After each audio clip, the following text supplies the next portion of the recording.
My dear friends, welcome to Hierarchical classes on applied data science with Python. This is lecture number 482. In this lecture, we will try to understand hierarchical clustering. So, since we already learned k-means as a very popular clustering algorithm, the other popular clustering algorithm is called hierarchical clustering. So, before we understand what is hierarchical clustering, what are its benefits, how does it work, there are actually two types of hierarchical clusterings. Something called as agglomerative hierarchical clustering and divisive hierarchical clustering. Typically, agglomerative is more popular one. Let's assume I have bunch of points here. Suppose I have bunch of points. Now, if I want to cluster these points, the way agglomerative clustering works as follows. It is initially assumes that each point is a cluster onto itself. It starts with the basic thing that each point is a cluster, isn't it? It starts with that basic thing. Each point is a cluster. Then it takes two clusters that are very close. Just let me assume these 2 points. Which 2 points? These 2 points are very close.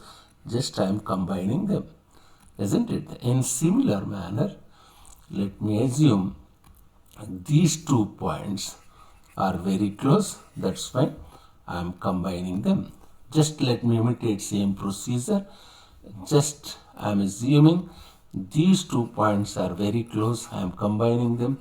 These 2 points are very close. I am combining them. These 2 points are very close. Just I am combining them, isn't it? What happens?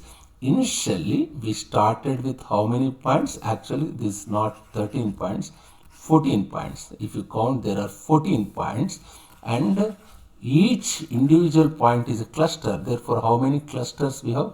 14 clusters. I am combining the points which are very close to each other. Now I am getting 1, 2, 3, 4, 5, 6, 7, 8, 9. Yes, from 14 points I am getting how many clusters? Of course it is 14. I am getting 9 clusters, isn't it? Again, these 9 clusters, again I am combining them by using same logic. If I combine them, what happens? From 9 clusters I will get 5 clusters, isn't it? How will I get? This is one cluster, first one. This is second one. This is third one. This is fourth one. This is fifth one. Using same logic, just I'm getting 5 clusters, isn't it? What happens? From 5 clusters, I am getting 2 clusters. This is first cluster. This is second cluster, isn't it? The last stage is one cluster, isn't it? This is the last stage. You are getting the last stage is one cluster. Similarity or distance is the core idea. Similarity or distance is similarity or distance is the core idea of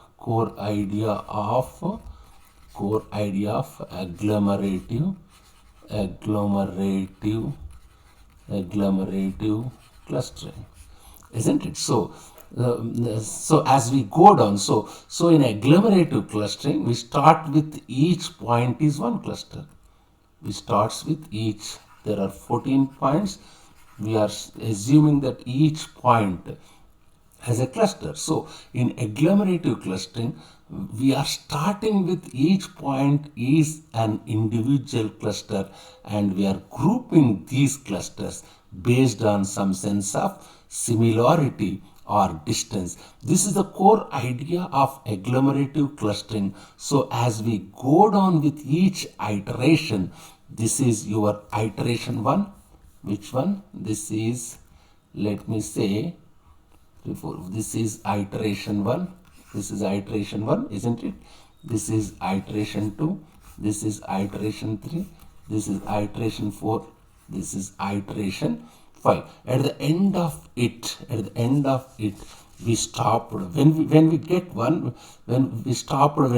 one cluster which contains all the points. This is called agglomerative because we are starting from very small clusters, each cluster being just a point. Agglomerative means group together. What is the meaning of agglomerative? Agglomerative. What's the meaning? Group together. Group together. Isn't it? Agglomerative means group together. So we are actually grouping together. We are actually grouping together points or clusters to build larger clusters. Each of these clusters have large number of points. This is how agglomerative works. It starts with individual points and group together. In my next lecture, that is in lecture number 483, we will try to understand divisive hierarchical clustering. Thank you very much.